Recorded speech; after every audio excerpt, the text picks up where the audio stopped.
Actress Nehal वडोलिया ने सुभाष घई पर लगाए गंभीर आरोप। बोली, नशे में की गंदी हरकतें, जबरदस्ती किया किस।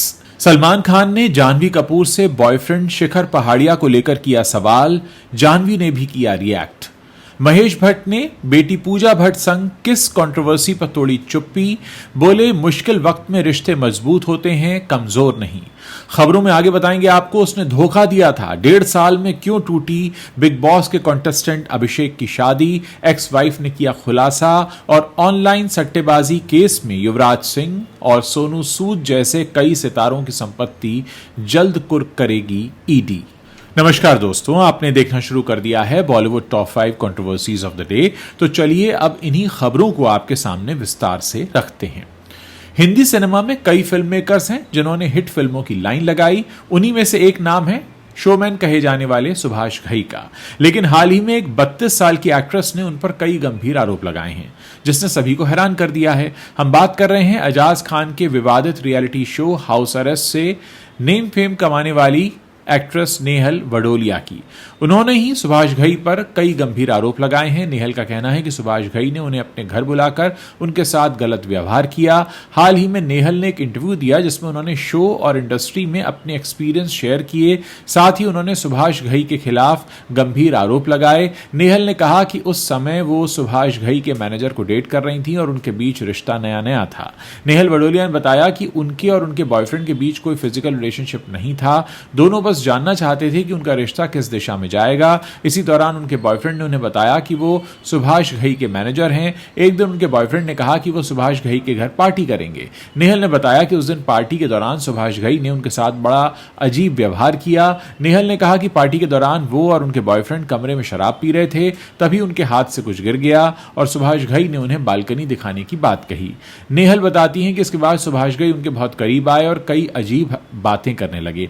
उन्होंने नेहल की तारीफ करते हुए उन्हें सेक्सी और सुंदर बताया, जिससे नेहल काफी असहज महसूस करने लगी। नेहल ने आगे कहा कि अनकंफर्टेबल महसूस करने के बाद वो वॉशरूम चली गईं। वहां उनके बॉयफ्रेंड भी मौजूद थे, लेकिन सुभाष घई उनके पास से गुजरते हुए उनके गाल पर होंठ लगा बैठे। इसके चलते नेहल बहुत परेशान हो गईं। उन्होंने बताया कि इस घटना में उनकी थूक भी उनके गाल पर लगी। नेहल ने यह सब अपने बॉयफ्रेंड को बताया और उनसे कहा कि उन्हें पहले से पता होना चाहिए था। आखिर में नेहल ने बताया कि इस घटना के बाद उन्होंने अपने बॉयफ्रेंड से भी रिश्ता तोड़ लिया है। नेहल का कहना है कि उन्हें इस बात का भरोसा नहीं था कि उनके बॉयफ्रेंड और सुभाष घई का रिश्ता उन्हें सुरक्षित रखेगा। नेहल के इस खुलासे ने बॉलीवुड में हलचल मचा दी है। अब यह मामला सोशल मीडिया और बाकी मीडिया में भी काफी चर्चा में है और लोग इस पर अपनी प्रतिक्रियाएं दे रहे हैं। बिग बॉस 19 का वीकेंड का वार काफी इमोशन से भरा रहा। आवेश दरबार शो से बाहर हो गए हैं। वीकेंड के वार में जाह्नवी कपूर और वरुण धवन दिखाई दिए। वो यहां अपनी आने वाली फिल्म सनी संस्कारी की तुलसी कुमारी को प्रमोट करने पहुंचे थे। इस दौरान सभी ने खूब मस्ती की। सलमान खान और जाह्नवी कपूर का भी बॉन्ड देखने को मिला। शो में सलमान ने जाह्नवी से मस्ती करते हुए शिखर पहाड़िया के बारे में पूछा। दरअसल वरुण धवन अपनी अपकमिंग फिल्म के बारे में बात कर रहे थे और बता रहे थे कि मूवी में कैसे सभी का दिल टूटता है। इस बीच सलमान खान जाह्नवी से उनके रिलेशनशिप के बारे में पूछते हैं। वरुण कहते हैं, आज के समय में लोगों ने सिचुएशनशिप इंट्रोड्यूस कर दी है। इस पर सलमान कहते हैं, अगर लोग खुद को ऐसी चीजों में पाते हैं तो जाह्नवी जरूर शिखर पर होंगी। सब ठीक है ना शिखर पर, कोई चीज की कमी तो नहीं है ना। तो इस पर जाह्नवी कहती है, नहीं सर, कुछ भी मिसिंग नहीं है। इसके बाद रोहित श्रॉफ और वरुण धवन हंसने लगते हैं। आपको बता दें कि जाह्नवी कपूर और शिखर पहाड़िया लंबे समय से साथ में हैं। दोनों को अक्सर साथ में स्पॉट किया जाता है। जाह्नवी अब शिखर के बारे में खुलकर बातें भी करने लगी हैं। दोनों की जोड़ी को फैंस बहुत पसंद करते हैं। फिल्म सनी संस्कारी की तुलसी कुमारी की बात करें तो फिल्म 2 अक्टूबर को रिलीज होगी। फिल्म को शशांक खेतान ने डायरेक्ट किया है। इस फिल्म में वरुण धवन और जाह्नवी कपूर के अलावा सानिया मल्होत्रा और रोहित श्रॉफ भी मुख्य किरदारों में हैं। फिल्म की कहानी इन चारों के इर्द गिर्द घूमती है। फिल्म रिलीज से पहले ही इसके गाने चर्चा में बने हुए हैं। एक गाना भोजपुरी स्टार खेसारी लाल यादव ने भी इसमें गाया है। महेश भट्ट और उनकी बेटी और एक्ट्रेस पूजा भट्ट की किसिंग कंट्रोवर्सी बॉलीवुड के सबसे चर्चित अध्यायों में से एक रही है। इस विवाद पर लोगों का फोकस कई दशकों से है और इंडस्ट्री से भुलाए नहीं भूल रही है। जब भी चौंकाने वाले सेलिब्रिटी मोमेंट्स की बात होती है, ये विवाद याद किया जाता है।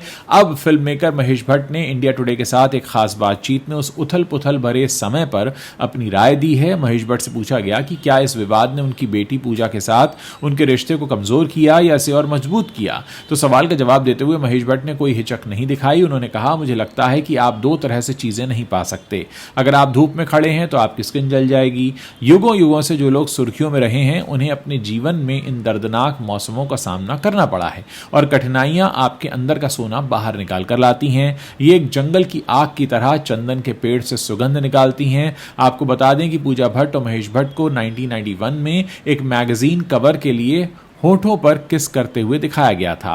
दोनों का फोटो धड़ल्ले से वायरल हुआ था। बाप बेटी के इस फोटो को अश्लील बताया गया। इस वजह से नैतिकता को लेकर भी काफी विवाद हुए और इसमें एक नई तरह की बहस शुरू हुई। पूजा भट्ट ने बाद में कहा कि वो पल एक मासूम सा पल था और हमें गलत समझा गया। साथ ही पूजा ने कहा था कि उन्हें इस फोटोशूट का कोई पछतावा नहीं है। वो इसे एक पिता और बेटी के बीच एक साधारण स्वाभाविक चीज मानते हैं, जिसे जनता ने तोड़ मरोड़ कर पेश कर दिया। बिग बॉस 19 के कॉन्टेस्टेंट एक्टर अभिषेक बजाज फैंस के बड़े फेवरेट बने हुए हैं। घर के अंदर उनका गेम काफी लोगों को पसंद आ रहा है। इसके साथ ही उनकी जोड़ी एक्ट्रेस अशनूर कौर के साथ पसंद की जाती है। लेकिन इसी बीच अभिषेक की पर्सनल लाइफ के भी चर्चे होते रहते हैं। अभिषेक की पहली शादी टूट चुकी है। उनका तलाक शादी के करीब 1.5 साल बाद हो गया था। अभिषेक ने बिग बॉस के घर अपनी शादी टूटने का असली कारण अभी शेयर नहीं किया है। हालांकि घर वालों ने उनकी शादी से जुड़ी कई बातें बोली हैं। अब अभिषेक की एक्स वाइफ आकांक्षा जिंदल ने उनकी शादी टूटने का असली कारण बताया है। आकांक्षा का कहना है कि अभिषेक ने शादीशुदा होने के बावजूद उन्हें कई लड़कियों के साथ मिलकर धोखा दिया था। एक इंटरव्यू में अभिषेक की एक्स वाइफ ने बताया कि वो और अभिषेक स्कूल से ही एक दूसरे को जानते थे। दोनों ने शादी से करीब 8 सालों तक एक दूसरे को डेट किया। आकांक्षा ने कहा, अभिषेक ने मुझे गेटवे ऑफ इंडिया पर एक यॉट पर शादी के लिए प्रपोज किया था। हालांकि मेरे पेरेंट्स इस शादी से खुश नहीं थे, लेकिन वो मेरे लिए राजी हो गए। आकांक्षा ने आगे बताया कि उनकी शादी में अचानक सब कुछ बदला था। उन्होंने कहा, मेरे लिए चीजें 360 डिग्री बदल गई थी। मैं वो सब कुछ स्वीकार नहीं कर पा रही थी और जाहिर है उसने मुझे धोखा दिया था। उसका बर्ताव देखकर मुझे समझ आ रहा था कि वो नहीं बदलने वाला है। हमारे बीच चीजें नहीं बदल रही थीं। उस वक्त पर मेरे परिवार ने मुझे बहुत सपोर्ट किया। आकांक्षा ने इसी दौरान ये भी बताया कि उन्हें कैसे अभिषेक ने धोखा दिया। उन्होंने कहा कि वो कई लड़कियों के साथ इन्वॉल्व था। इंडस्ट्री के कुछ लोगों ने मुझे इसके बारे में बताया और कुछ स्क्रीनशॉट भी मुझे मिले थे। जब मैंने सवाल किया तो उसने उल्टा खुद को विक्टिम दिखाना शुरू कर दिया और मेरे खिलाफ ही सबूत ढूंढने लगा। आकांक्षा का यह भी कहना है कि अभिषेक शादी के दौरान उन पर कई सारी पाबंदियां लगाने लगे थे। उन्हें वो आज़ादी नहीं थी जो शादी से पहले डेटिंग के दौरान थी। आपको बता दें कि अभिषेक बजाज ने साल 2017 में आकांक्षा जिंदल संग 7 फेरे लिए थे, लेकिन साल 2019 में ही का तलाक हो गया था।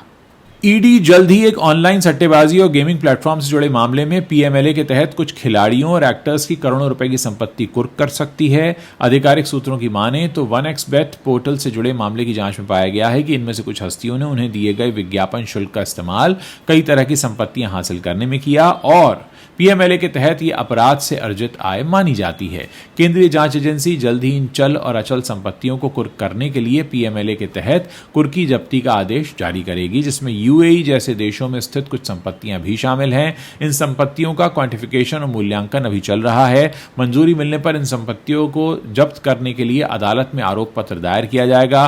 पिछले कुछ हफ्तों में ईडी ने इस जांच के तहत युवराज सिंह, सुरेश रैना, रॉबिन उथप्पा और शिखर धवन जैसे क्रिकेटर्स और अभिनेता सोनू सूद, मिमी चक्रवर्ती और अंकुश हाजरा से भी पूछताछ की है। कुछ सोशल मीडिया इन्फ्लुएंसर्स से भी पूछताछ हो रही है। एजेंसी ने पीएमएलए की धारा 50 के तहत इन हस्तियों के बयान दर्ज किए हैं। इस मामले में एजेंसी कुछ और खिलाड़ियों व एक्टर्स के बयान दर्ज करेगी। 1xBet की India ambassador actress Urvashi Rautela को भी तलब किया गया था, लेकिन विदेश में होने के कारण उन्होंने बयान दर्ज नहीं कराया था। तो दोस्तों, ये खबर हमें बताती है कि अगर आपने बेईमानी से कोई पैसा कमाया है और उसको कमाने के बाद आपने कोई संपत्ति खरीद ली है है और वो अगर सरकार की नज़र में आ जाती है तो आपकी वो संपत्ति कुर्क हो जाती है। इसलिए बेईमानी से पैसा कमाने की कोई ज़रूरत नहीं है, ईमानदारी से कमाइए ताकि इस तरह के आरोपों से आप बचे रहें। दोस्तों, ये 5 कंट्रोवर्शियल खबरें हैं जो इस वक्त इंटरनेट पर छाई हुई हैं। अगर आपको वीडियो पसंद आ रहा है तो इसे आप अपने दोस्तों के साथ शेयर करना मत भूलिएगा।